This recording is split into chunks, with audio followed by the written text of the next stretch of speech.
All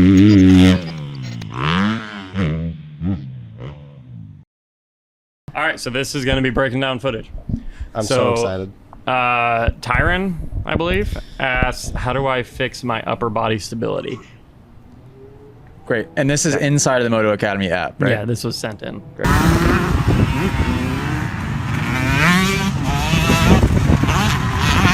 Easy fix. Make sure that you guys are going to go first, obviously. Can I see it? Can we pass it around? Yeah, wait, hang on. You can I know cut what this I'm going to anymore. say. Do you know what you're going to say? I have two things. Wait, Same. we're going to go first, though. Yeah. Okay, can I go first? You're going to rate again, right? Yeah. Rate our performance? Oh, maybe I mean, three things. Should I go first this time? Yeah, you go first this time. Okay, Let me you want watch to it watch while it. you. Okay, so here's the deal. This is what helped me a ton with upper body stability, which is something I've been working on a lot recently. Is just trying to keep my elbows up and all that stuff. Two most major things for me is where I'm sitting on the seat, because if you're sitting too far back, your elbows are going to be down.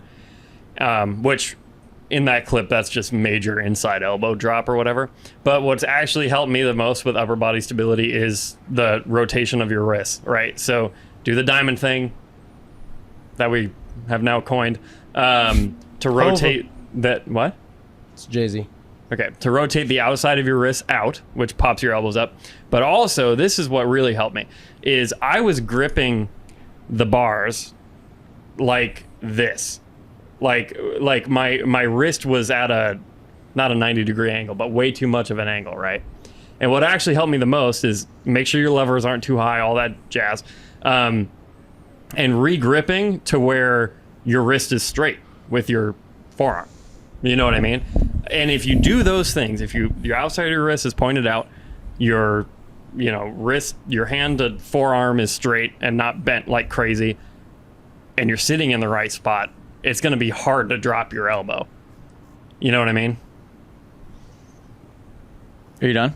Yeah, that's all I got. Jeez. Very good. I would give that a... Wait, I want to hear what he has to say first. I can't rate. I'll rate his after. You rated mine before. Whoa, yeah, wait, All right, that all right, feels that's fine, weird. That's fine. I'm pretty confident in this. I can see him on his corner entry. Hasn't decided whether he still should be in the braking position or should be sitting down yet. So he's kind of in between.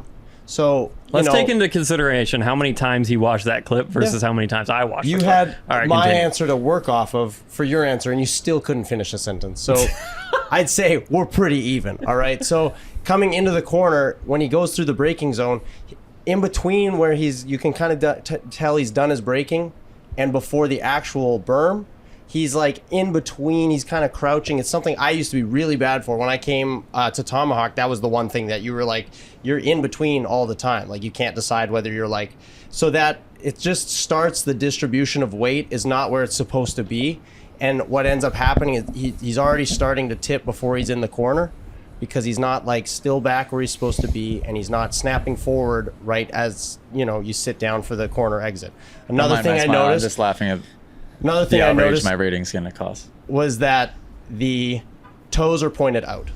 And what that means is that he is not weighting the outside foot peg when he's going around that corner. That's good. That's good. And you combine those two things together, as the weight not being where it's supposed to be when he gets to the corner and not being able to weight the outside peg, all the gravity is just pulling your bike down like this. So then on the corner exit, that's when you see the elbow and the head flip, and the front starts to do a little bit of this. And so I'd say being more definitive with where I'm going to attack, where I'm going to brake, where I'm going to sit down and weight the outside peg would fix that problem. Not bad. A little wordy. Said the same thing a little too many times in like slightly different ways. But you were accurate on both. The entry, I think, was less of an issue in that specific situation. The foot was a big one. I'm going to give you a 8.2. And I'm going to give you also an 8.2. Oh, for God's sake. I think those were good for different reasons. James, go ahead. I'll go last. Or you Oh, rate am him? I don't. Because I'm going to rate you. You guys both did good, by the way. Yeah. But Can you rate us? He can? do you want me to? Yeah. We're at a dead tie right now. Okay. I'm really This is the deciding. rubber. This is the deciding factor. Yeah. Man, Cam, yours was very good and it was very simple. Simple is always good. Right.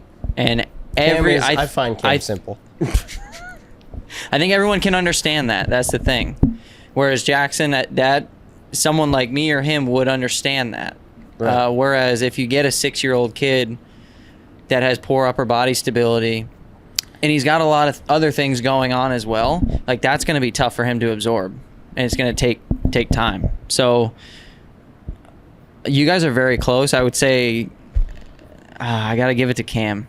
I got to Cam. I got to give you an 8.5, and Jackson, I got to give you an 8.4, and not because I only have to do this for the camera. If the camera wasn't here, I don't know. Valiant effort by both. James. What I didn't like, so those things, yes. What I didn't like was when he reaccelerated out of the corner, what he did with his upper body.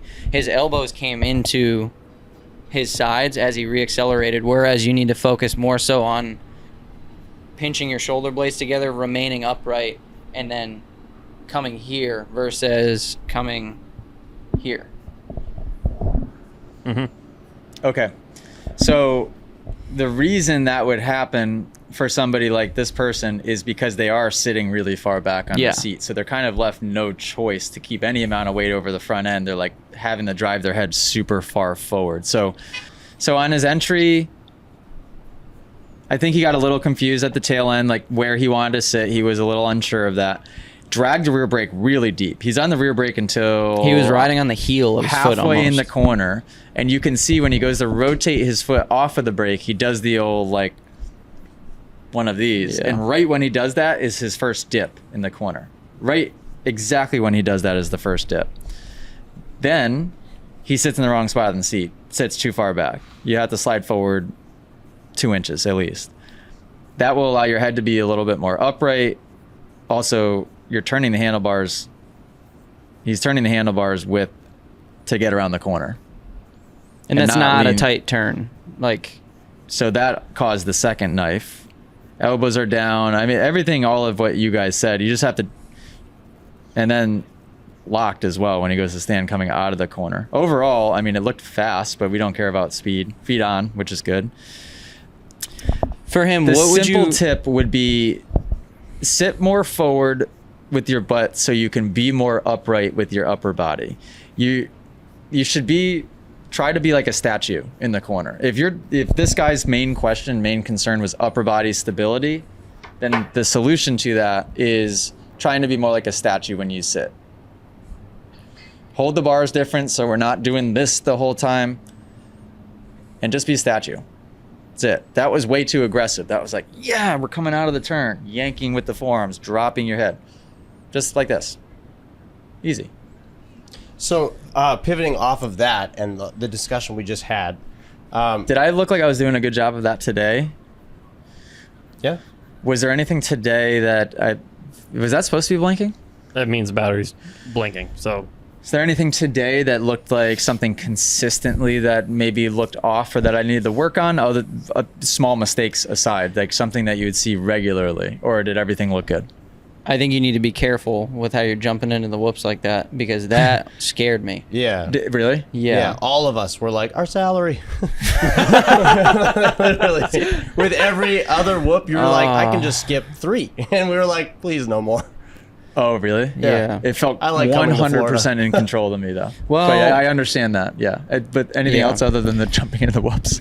No, I'm not gonna nitpick at all. Just that there was mistakes, but otherwise. Yeah. Okay. So you were racing today. There's gonna be little things that go wrong. Yeah. Like even if you look at the boys, like when they're racing, things happen, and you were racing. So. Yeah. There's foot dabs. There's things here and there. You race today. That's it.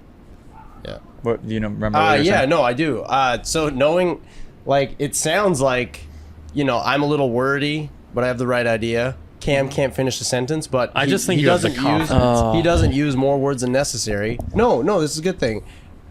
Number one, if you were to turn us loose on a class, Okay. what is the age range you would be comfortable with being like, you can teach them, and how many students could we handle? That's good. So you guys, question. on an average class, usually 25 to 30 if there's one instructor. We can do about 50 if there's 2. correct? Can you say 40. honestly We'll say 40. do the same for me? Because I want to hear what you have to say for me after all this. Okay, and you guys teach from 5-year-olds to 105-year-olds. So, me And do it Cam- quickly. Yeah, and do this quickly. This is how we're signing off. How many kids could we teach, and what is the age range that you'd be like, yeah, they'll get what you're saying? I think you guys could handle 20 riders between the two of you. Okay, So 10. 10 10 each. each. 10 each, yeah. What age? I think normal demographic. I Alright. think as long as you don't toss a wild card in there, Okay, like a 3-year-old that's riding for the first time that Right. showed up to class for some reason, okay. then you guys would be able to handle all ages. Okay, well, I think the issue is more of themotoacademy.com or tour.themotoacademy.com. The 2003, 2023, Retro tour. 2023.